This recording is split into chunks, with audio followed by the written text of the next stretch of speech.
My family said, "You're nothing but a walking embarrassment. Every time you open your mouth, I lose respect I didn't even know I still had for you." Comment 1 if you've ever been torn down by someone who was supposed to believe in you. Comment 2 if you rose anyway. You're nothing but a walking embarrassment. Every time you speak, I lose respect I didn't even know I had left for you. They said I quit, that I couldn't handle the pressure. But they never asked what I was building in the quiet. I still remember the last fluorescent lit hallway I walked through in med school, shoes tapping softly against the floor while the echo of my own doubt followed like a shadow.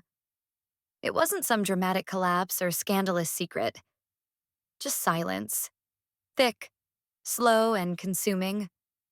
The kind of burnout that doesn't announce itself until you wake up one morning and realize your body made the decision before your brain caught up. When I told my parents I was leaving, my mother cried into a napkin. Not because she was sad, but because she didn't know what to tell her friends. My father nodded once, sharp, final, and left the room. Brandon didn't say much either. He just patted me on the shoulder like I'd broken a family heirloom and said, "You'll figure something out." They stopped asking questions after that, and they started telling the story for me. I moved into a tiny apartment above an old bookstore in Capitol Hill. The walls were thin, and the plumbing gurgled like it had secrets, but it was mine. I paid rent late sometimes. I taught myself to make decent coffee. And I found work where I could, mostly tutoring senior citizens who'd just been handed their first smartphone by their grandkids. At first, it felt like I'd fallen off the map. Then it started to feel like I'd built my own. I started with Mrs. Albright, widowed, 72, skeptical of everything digital. We met every Wednesday at the library. I showed her how to unlock her tablet, how to FaceTime her niece, how to delete emails with subject lines like, "Click now for $10,000. Her hands trembled, but her eyes sparkled when she finally said, "I didn't know I could do this." That sentence cracked something open in me. What started as survival slowly grew roots. By the end of 2021, I had 5 regular students. By early 2022, I'd formed a meetup group. I named the initiative Elderbrite one night at 2 a.m., while sitting cross-legged on my floor with Post-it notes and peppermint tea. I bought the domain name with a debit card that had exactly $11.26 in it. The mission was simple: bridge the gap between seniors and the digital world. On their terms. Nobody in my family ever asked how it was going. At Christmas dinner that year, Brandon brought home a new girlfriend and my mother put out the expensive plates. I showed up with a box of cookies and sat at the far end of the table. Carol asked how my little website was going in the same tone you'd ask about a minor rash. I smiled and said we'd hit 5,000 users. She blinked, changed the subject. Still, I kept building. Elderbrite became more than a tutorial hub. It became a lifeline for seniors left behind by everything from tech trends to telehealth mandates. I partnered with a local coder named Maya. Sharp, introverted, brilliant. We designed interfaces with oversized buttons, voice navigation, and real-time live support. The users came. Slowly, steadily. Not in droves, but in devotion. Then one day, an email landed in my inbox. A local aging conference wanted a speaker. They'd seen a write-up on a tech blog about us. Asked if I could come. I stared at the screen for a long time. It wasn't validation I wanted. It was air. After so many months of holding my breath inside someone else's definition of failure, it felt like someone had cracked a window open. I said yes. 2 days later, my mother called. I answered out of instinct. "Don't forget Brandon's engagement dinner next month," she said, brisk as always. "We want things perfect." I didn't respond right away. Just watched the snow outside melt slowly into the pavement. They call it an invitation, but it feels more like a summons. A test of how quietly I could sit at the edge of my own erasure. The venue was one of those polished places with lighting so soft it might as well have been candlelight, tucked away in the hills of Bellevue like a secret reserved for tax brackets above mine. I arrived a few minutes early. As always, quiet punctuality was my final act of rebellion. The hostess led me through a glass-paneled dining room where every table glimmered like a magazine spread. My heels clicked against the polished floor with the kind of restraint I'd practiced for years. Don't take up too much space, don't be too loud, don't wear black or pantsuits.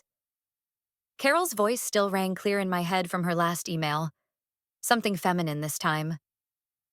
So I wore emerald green, clean lines, modest neckline, sleeveless, soft sheen. Feminine by her standards, but mine in every stitch. They were already there. Carol in a rose gold blouse, Douglas in his usual navy blazer, Brandon standing with a champagne flute in hand. And Rachel. I'd seen photos, but they didn't do her justice. She was tall, striking, with that kind of calm charisma that made people lean in without realizing it. Carol's eyes flicked over my dress like she was measuring compliance. I smiled before she could speak. "You came," she said, a bit too surprised. "You invited me," I replied. Brandon gave me a quick hug, the kind you reserve for coworkers you barely tolerate. Rachel stepped forward with genuine warmth. "Hi," she said. "It's really great to meet you in person." "Likewise," I said. And I meant it. Dinner unfolded like a play they'd rehearsed. Carol dominated with curated anecdotes about Brandon's childhood. Douglas nodded on cue. Brandon laughed at his own stories. I stayed in my seat at the end of the table, smiling in all the right places. My role was clear: pleasant background character. The waiter brought out a amuse-bouche with truffle foam and microgreens. Carol leaned over to Rachel and said, "Lauren's always had this free-spirited streak. Didn't quite stick to med school, but she's doing something online now. Some website, right, dear?" I cut a piece of my salmon. "Yes, I run a digital literacy platform."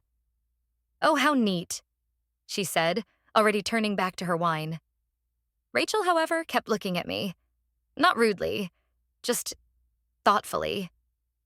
"What kind of digital literacy?" she asked. "Mostly for older adults," I replied, keeping it brief.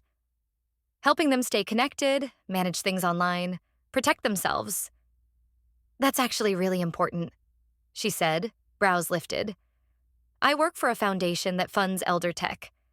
Maybe I've heard of your project. What's it called?" Before I could answer, Brandon jumped in. "She's talking about Elderbrite," he said with a casual wave. "You know, the platform we used when Grandma was sick. Lauren's done a ton of the instructional content." Rachel smiled. "That's incredible. Elderbrite's the one we were just reviewing for the innovation grant, right?" Carol lit up. "Yes. I told Rachel she should take a look at the legal packet, just in case it's something their foundation might want to fund. Brandon's been helping lead the expansion efforts." My fork hovered over my plate. I set it down, slow. Brandon helping lead the expansion? That was news to me. I watched him sip his wine, confident and at ease, like this version of the story had always existed. Rachel looked between us. "So did you both start it?" I smiled, polite and unreadable. "It's been a team effort." She nodded but didn't press.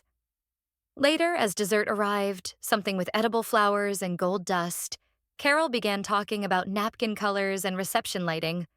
I stayed quiet. I had nothing to add to a script that was already written. The night wrapped up in perfect form. Brandon kissed Rachel's temple. Carol made sure the check went to someone else. Rachel hugged me before we left. "Thanks for coming," she said softly. "I hope we get to talk more." I smiled again. "Me too." At home, I took off the green dress and hung it with the rest of my quiet defiance. I didn't bother checking messages. I didn't even brush my hair. I poured a glass of water and curled up on the couch, wondering if Rachel would actually read what she'd been given, or just skim it like everyone else. But across town, Rachel was sitting at her desk. She opened the Elderbrite contract packet on her laptop, the one Carol had forwarded with a casual, "Feel free to skim." Her eyes scanned through the standard sections: incorporation, IP rights, licensing. She slowed when she hit the founder agreement. It listed two names, Brandon Mitchell, and below it, Small font, tucked at the bottom. L.M. Reed. Rachel frowned. The name looked familiar. She scrolled back up, then down again. She clicked into the metadata. The signature field was clear. Legal alias, L.M. Reed equals Lauren M. Mitchell. She stared, silent. Sometimes the most powerful words aren't shouted. They sit at the bottom, unnoticed, until someone decides to read. Rachel closed her office door and set her phone to silent, though no one ever really disturbed her this early. The light filtering through the blinds cut the room into precise rectangles. Neat, orderly, compartmentalized. Just how she liked her work. But the folder open on her desktop was already breaking that rhythm.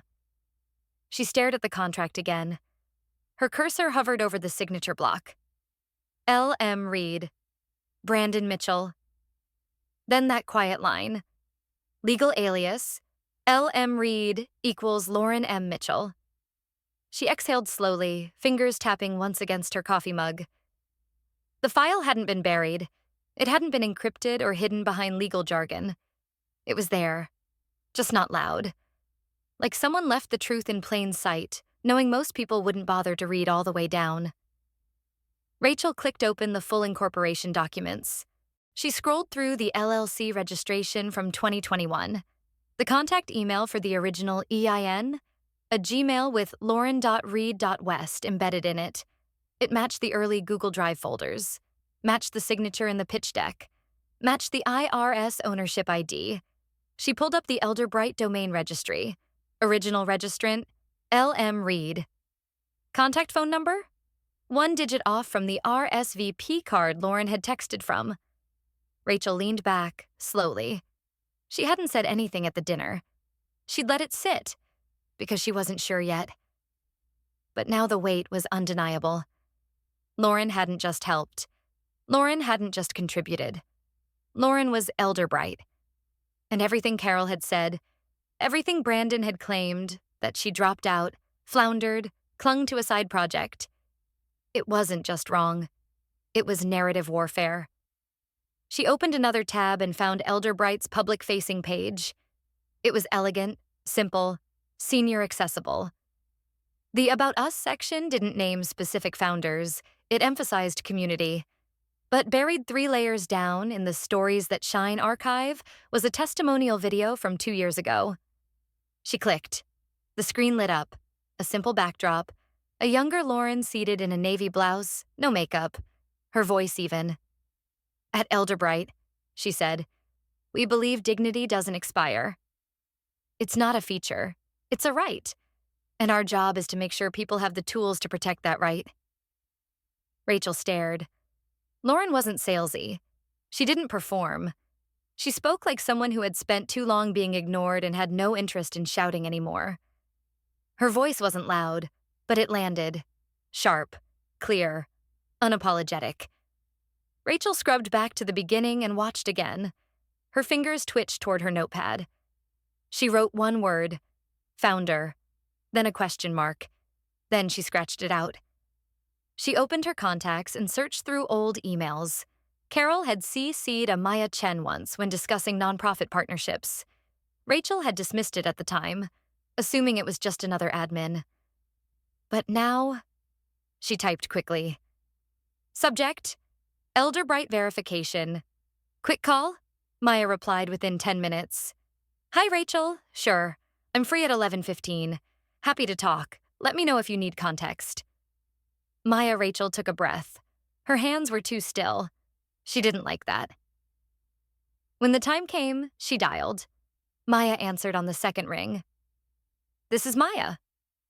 Hi, this is Rachel Carter. I'm reviewing Elderbrite for a foundation proposal, and I had a couple of questions.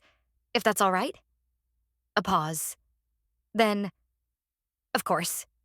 Rachel hesitated. I came across an older contract listing Lauren Mitchell as L.M. Reed. Was she involved from the beginning? Another pause. Then Maya said, calm and certain, Lauren wasn't involved. She was Elderbrite, before it had a name. I just helped her get it out of her head and into code. Rachel didn't speak right away. Maya added, If you're asking who built it, who gave up rent to buy the first servers, who stayed up formatting PDF modules for seniors with tremors, that was Lauren. No one else even showed up until we had users. Rachel nodded slowly, though no one could see. "Thank you," she said. "That's all I needed." She ended the call and sat there, the silence now a presence. They lied to me. She picked up her phone. "I need to talk to Lauren. Alone." Some truths don't need an invitation. They just walked into the room and everyone stopped breathing. The Salish Lodge sat perched above the waterfall like it belonged to another century. Outside, pine trees swayed in the summer breeze. Inside, the engagement dinner unfolded with precision. Floral centerpieces, hand-calligraphed menus, low murmurs over clinking glassware. The kind of setting where things looked eternal but changed in an instant. I arrived 10 minutes early, as always. Carol greeted me at the door with a tight-lipped smile. Her eyes skimmed my dress. Simple, navy, sleeveless, and lingered just long enough to register disapproval. She stepped aside without comment. Inside, everything gleamed. Golden flatware, ivory linens, a string quartet playing something refined. Guests floated from table to table, casting glances that weighed everything from your shoes to your surname. I took my seat near the far end of the room, out of focus, exactly where they'd always kept me. Then Rachel walked in. She wore a sleek burgundy dress and a gaze sharpened by purpose. Her eyes found me almost instantly. She didn't smile. She crossed the room without pause. "You're L.M. Reed," she said softly. I didn't flinch. "I figured you'd find out eventually." She stood there a moment, processing, then nodded once and returned to her table like someone tucking a dagger back into its sheath. For now. The evening rolled on. Speeches, laughter, carefully chosen stories about Brandon's brilliance, his steady rise, his natural leadership. Toasts to love and legacy. I raised my glass when expected. I didn't speak. I'd spoken enough in code bases, in contracts. They just never listened. Then Brandon stood for his final toast. "Thank you all for being here," he began, smiling at the room. "Tonight isn't just about Rachel and me. It's about family, about building something together. I've been so lucky to grow up in a household that taught me the value of hard work, resilience, and service. And recently, through Elderbrite, I've had a chance to give back to the community. It's been an incredible experience." "Excuse me," Rachel said, standing. Her voice didn't rise. It didn't have to. Brandon paused, startled. "Rach?" She stepped forward, taking the mic from his hand. She didn't look at him. She looked at the room. "Before we celebrate a legacy," she said, "we need to acknowledge where it came from."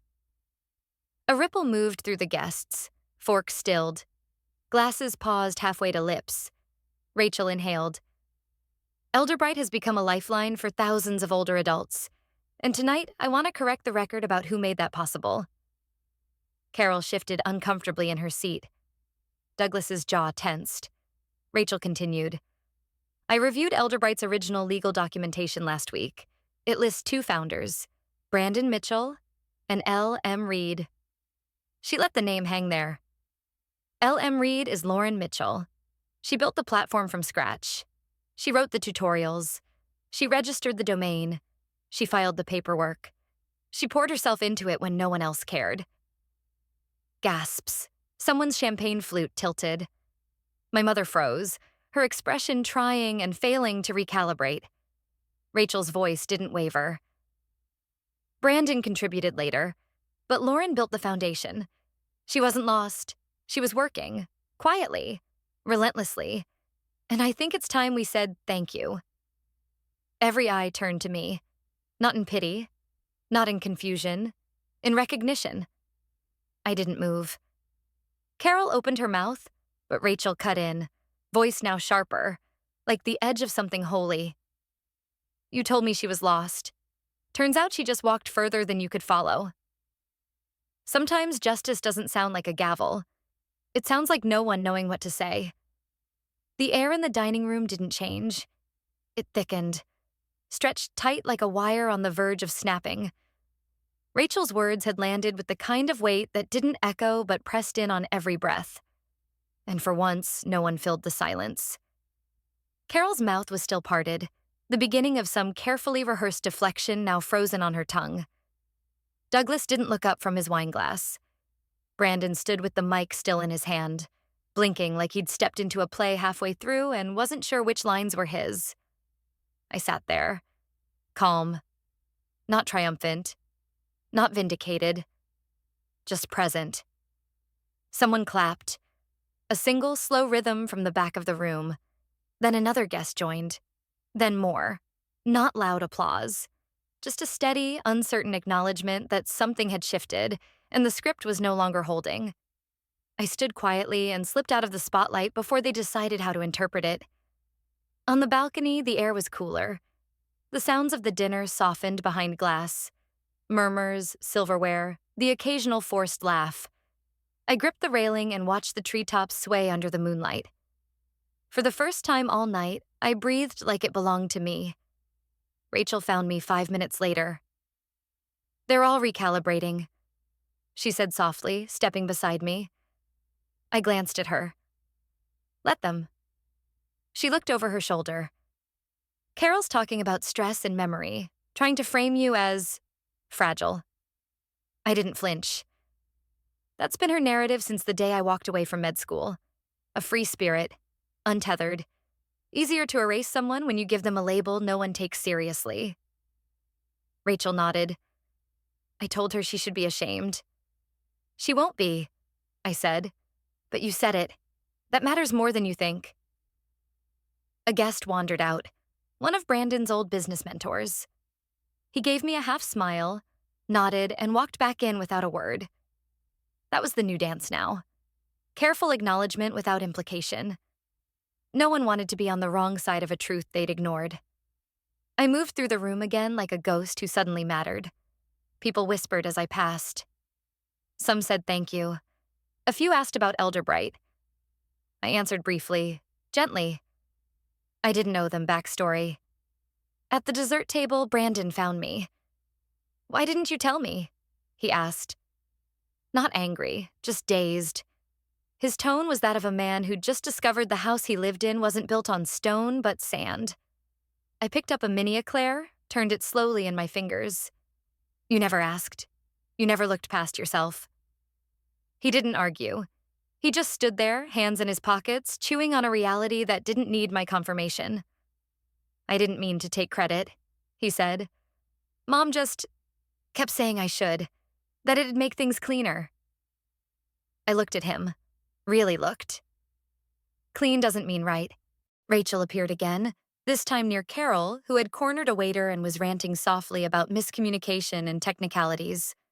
Rachel's voice cut through, calm and sharp. "You told me she was unstable. That's the most stable woman I've met." Carol froze. Her eyes darted toward me. I held her gaze for one full beat. She looked away. I turned back to Brandon, reached into my clutch and pulled out a small, matte black USB. I placed it in his palm without ceremony. "The contract," I said. "The full version. You should know what you sign." His fingers curled around it like it might burn him. "I never meant—" "You didn't care," I said. "That's the difference." He didn't have a reply. I left the room not in a hurry, not in drama. Just done. As I passed Carol, she straightened like she might try one last retort. I didn't give her the chance. Some of us don't need applause. We build things that last. They used to tell my story to me. Now I don't even need to speak. The work says everything. The new Elderbrite office still smelled like fresh paint and pine wood, even with half the team already unpacked and debating over where the plants should go. The logo, a simple sunrise arc over the letter E, now shimmered behind the reception desk in frosted vinyl. A month ago, it was still a dream. Today, it spanned 34 counties and 3 time zones. I walked through the glass doors with a mug of coffee in hand, nodding to Maya as she waved from the accessibility testing room. The buzz in the air wasn't frantic. It was focused. It wasn't about proving anything anymore. It was about impact. Rachel had called that morning, her voice light but firm. I've submitted your name to keynote the Digital Dignity Conference next quarter. They want you. Not the brand, not the board, you. I'd said I'd think about it. She already knew that meant yes. Back at my desk, sunlight poured through the window like it had forgotten all the years it avoided this place. The same apartment, same creaky pipes, same battered floorboards. But it felt different now. I felt different now. I reached for the small linen envelope sitting at the edge of my workspace. It had arrived 2 days ago. No return address, but I recognized the handwriting. Carol. The note was short. A single paragraph in navy ink on thick, expensive stationery. I was so focused on who I thought you should be, I missed who you became. I hope one day you'll forgive that. But even if you don't, I wanted you to know. I see it now. There was no signature, no apology. But for her, that silence spoke volumes. I didn't frame it. I didn't need to. I opened my laptop. A new email waited from Brandon. Subject line: You were always ahead. I was wrong. You built something I can only hope to contribute to. Someday, if you'll let me. Either way, I needed to say it. Proud doesn't even cover it. No excuses, no spin, just acknowledgement. I stared at it for a moment, then archived it with a quiet nod. Across the room, leaning against the wall above the bookshelf, was the original signed contract. My name written clearly at the bottom: L. M. Reed, legal alias for Lauren Mitchell. I'd printed and framed it last week. Not for proof, for closure. I didn't hang it. I just leaned it there.